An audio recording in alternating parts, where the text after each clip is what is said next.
When you think about solar power in the United States, you probably picture the same thing everyone else does. A big suburban house with a brand new roof covered in shiny black panels. Or maybe a massive utility-scale solar farm out in the desert. But what if you live in a fifth-floor apartment in Brooklyn? What if you rent a duplex in Queens? What if you're one of the millions of people living in the largest, densest, most renter-heavy urban market in the country? For a long time, the answer to those questions has been pretty simple. Direct solar ownership wasn't for you. You could sign up for community solar or buy green power from your utility, but you couldn't actually own the hardware generating your electricity. But New York is trying to change that. With the Sunny Act, New York isn't trying to solve every single problem with urban solar all at once. Instead, they took a laser-focused approach, remove the single biggest regulatory barrier, and let the market do the rest. Today, we're going behind the bill in New York. We're looking at S8512C, better known as the Sunny Act, which stands for the Solar Utility Notification and Net Yield Act. The bill passed the state legislature in May 2026, with the Senate actually passing it unanimously on Earth Day, and the Assembly following suit a few weeks later. It is currently sitting on Governor Kathy Hochul's desk, awaiting her signature. We're going to break down why New York's approach was intentionally narrow, why they dropped a key provision right before passage, and why getting plug-in solar right in New York City could change the market for the entire country. It's a story about cutting red tape, navigating the realities of urban housing, and answering the question, how do you bring direct solar ownership to the renters who need it most? Let's get into it. Welcome to Plug-in Solar Explained. I'm Lisa, your consumer advocate. And I'm Mike, your policy and technical expert. This is Behind the Bill, our special series where we dig into the state laws that are making plug-in solar legal across the country. Today, we're heading to the Empire State, New York, and the Sunny Act. To understand how the Sunny Act came to be, we have to look at where the idea originated. And like many plug-in solar stories in the US, the inspiration came from two very different places, Germany and Utah. Right. Justin Flagg, the director of environmental policy for State Senator Liz Krueger, said their office had been looking at this concept for about 2 years. They had been reading about the massive success of balcony solar in Germany, where millions of these small systems are already plugged in. They were trading articles back and forth, wondering if something similar could work in New York. But having a good idea isn't the same as having a good policy. At first, they weren't sure what the actual legislative lever should be. Should they offer a tax credit, a rebate? But Flagg pointed out that traditional financial incentives don't make much sense if the products aren't even being sold at scale in the US yet. You need a legal and regulatory pathway before you can build a consumer market. And that's where Utah comes in. When Utah passed its plug-in solar law, it provided a massive moment of clarity for advocates across the country. Utah showed that the primary barrier wasn't just cost or consumer awareness. The real barrier was the regulatory framework. Specifically, the way small plug-in systems were being forced into the exact same utility interconnection requirements that were designed for large, permanent rooftop systems. Assemblymember Emily Gallagher, who became the primary sponsor of the bill in the Assembly, learned about the Utah law from a friend. She immediately saw it as a perfect fit for New York's climate goals. But more importantly, she saw it as a perfect fit for New York's housing reality, a state where so many people live in rentals, co-ops, condos, and multifamily buildings. So the inspiration was international, but the policy mechanism was domestic.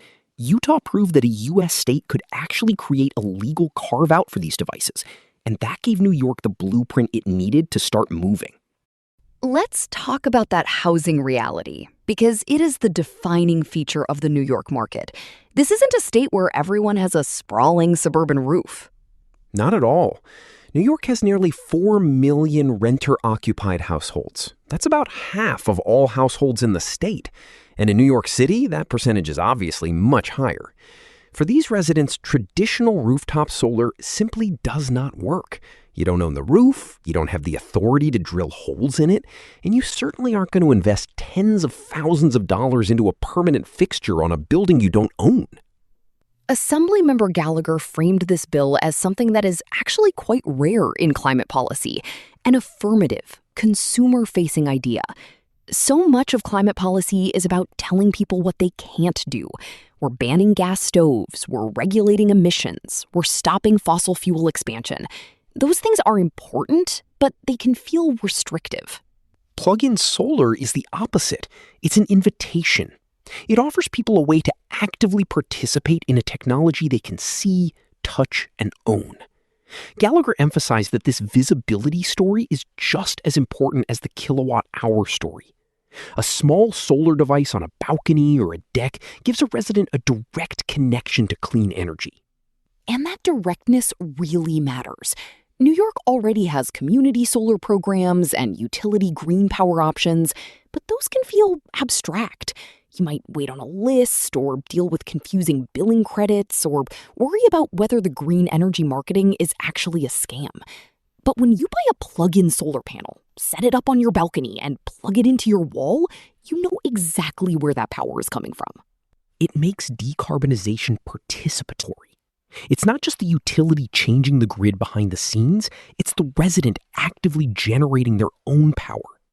Even if it's only offsetting a small portion of their load, that psychological shift from passive consumer to active participant is incredibly powerful. So the goal was clear: bring direct solar ownership to urban renters and homeowners.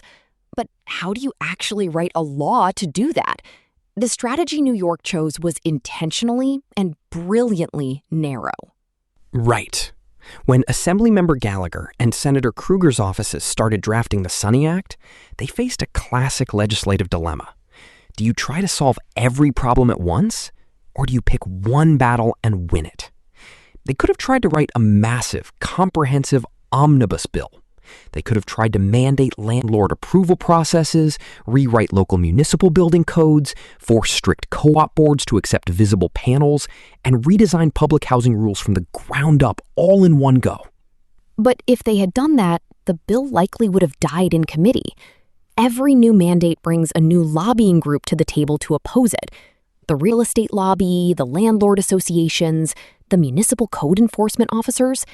If you fight all of them at once on a brand new technology, you lose. Exactly. So they didn't do that. They looked at all those downstream challenges and decided to set them aside for now. Instead, they focused entirely on the single biggest, most fundamental roadblock, the one barrier that, if left in place, would prevent the consumer market from ever getting off the ground in the first place. And that barrier was the Interconnection Agreement. Without this bill, a small plug-in solar device falls into a legal gray area.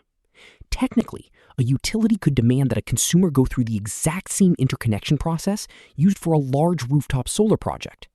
That means engineering reviews, application fees, wait times, and complex paperwork. Which makes absolutely no sense for a small consumer product that you buy at a hardware store and plug into a wall outlet to run your refrigerator or your window AC unit. Exactly. Justin Flagg explained that the goal was to move quickly on this primary barrier and let the market begin to develop. If they didn't solve interconnection first, all those other issues, like landlord rules or co-op board restrictions, would remain entirely theoretical, because nobody would be buying the products anyway. So the Sunny Act is a first step bill. It explicitly exempts certified plug-in solar devices from utility interconnection requirements. It prohibits utilities from charging extra fees, and it allows for self-installation. It just clears the regulatory underbrush so the market can actually exist. Now, some people might ask, if there's no clear law, why can't people just buy these things online and plug them in anyway? Why does the state need to officially legalize it? That's a great question, and it gets to the heart of why gray markets are dangerous. Flagg was very clear about this. A gray market is not the same as a safe, accessible market. If the law is ambiguous, early adopters are still going to buy products. but they're going to buy them from random online sellers. They might buy products that aren't certified for the US grid.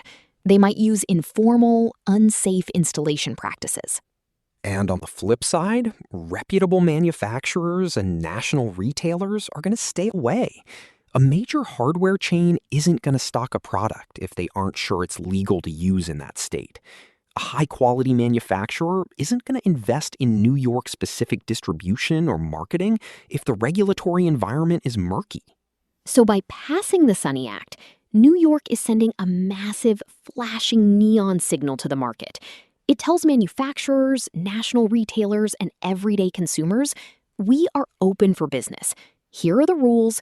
Build products that meet these standards, and you have access to the largest urban market in the country. And we can't overstate how important that signal is.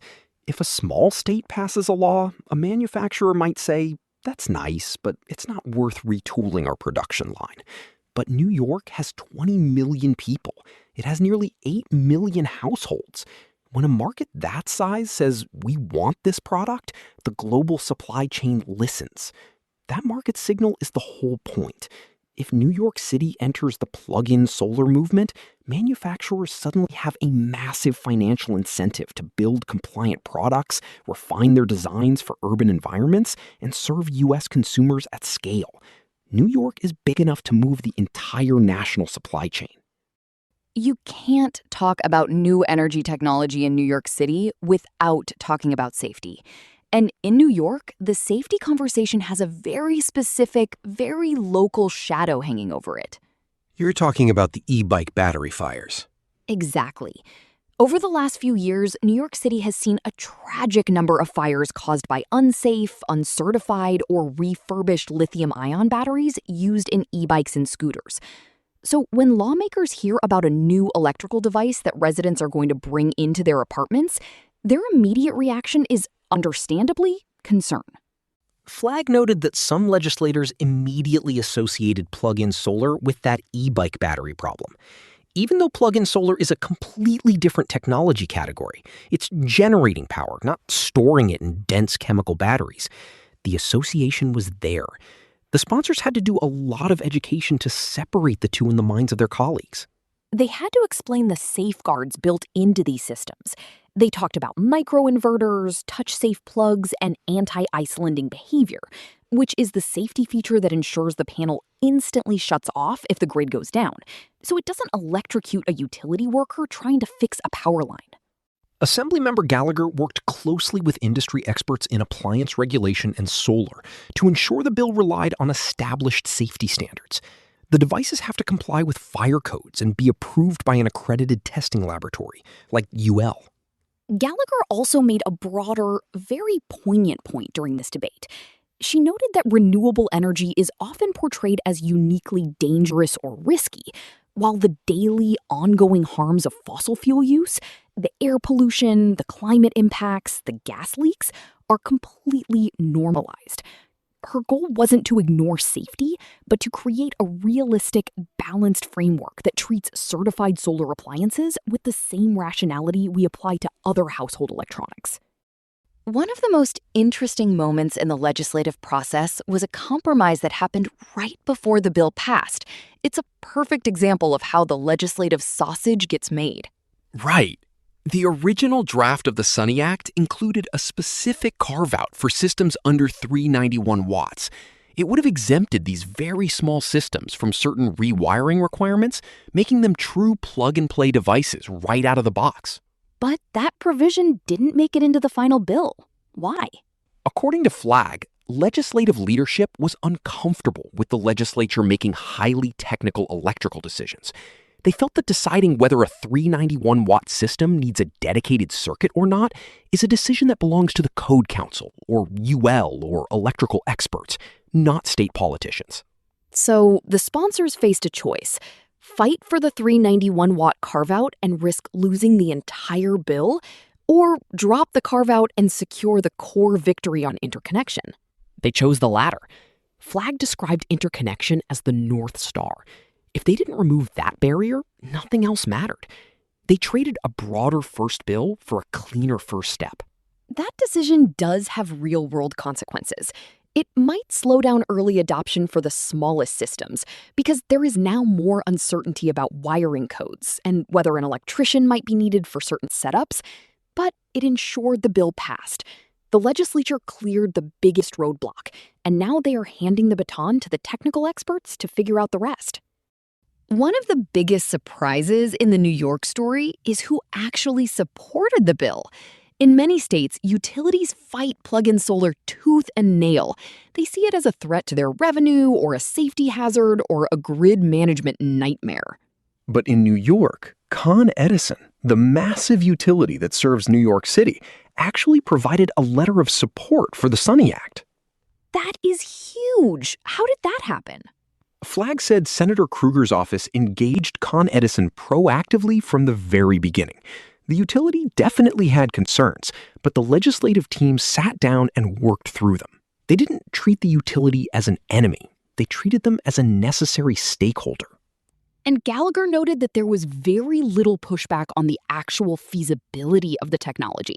The opposition they did face came more from general political skepticism toward renewable energy rather than practical engineering objections from the people who actually run the grid. That proactive engagement paid off. The bill passed unanimously in the Senate on Earth Day. There was a bit more debate in the Assembly, but it passed there as well in late May. By keeping the bill narrowly focused on interconnection and by getting the biggest utility on board early, they avoided turning the Sunny Act into a massive, unwinnable political fight. So the bill has passed the legislature. Assuming Governor Hochul signs it, who actually benefits first? We've talked a lot about renters, but is a fifth-floor apartment dweller going to be the first person buying these? Probably not. Both Flagg and Gallagher were very honest about this. The first wave of early adopters is likely going to be homeowners. Think about a single-family homeowner out on Long Island, where electricity rates are incredibly high. If they have a sunny deck, a backyard, or a porch, they have a very simple physical path to installation. They don't have to ask a landlord for permission. They don't have to navigate a co-op board. They can just buy the product, set it up, and notify the utility. Renters in dense apartment buildings are going to face those secondary barriers first. They might need landlord approval to mount something on a balcony.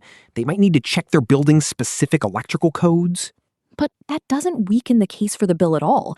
It just means the rollout happens in realistic stages. The homeowners and DIY enthusiasts prove the market works. They create the initial demand that brings certified high-quality products to retail shelves at Home Depot or Lowe's. They work out the kinks in the utility notification process. And as the market matures and the products become more familiar, the advocates and regulators can start knocking down those secondary barriers for renters. Once a landlord sees that a plug-in solar panel is just a safe, UL-certified appliance, they are much less likely to ban it.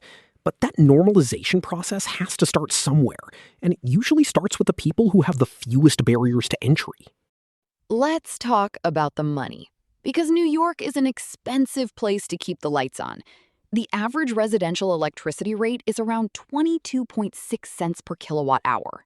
And it's not just the baseline rate. New York has significant time-of-use peak spreads. When everyone gets home and turns on their AC in the summer, the cost of power spikes. The Sunny Act allows for systems up to 1,200 watts. At New York's current rates, an 800-watt system could save a household roughly $230 to $250 a year. Now, $250 a year isn't going to eliminate your utility bill. But as Flagg pointed out, for constituents facing high energy costs, saving $30 to $50 a month during the summer is incredibly meaningful. And it matters at the grid level, too. In New York City, the grid is highly constrained. Upgrading infrastructure to handle peak demand is astronomically expensive. If thousands of apartments are generating even a little bit of their own power during a hot summer afternoon, it shaves the peak off the local grid. That saves the entire system money. Flagg also connected this to the broader future of the grid. We're moving toward a world of demand response, virtual power plants, and flexible loads. Plug-in solar is a gateway.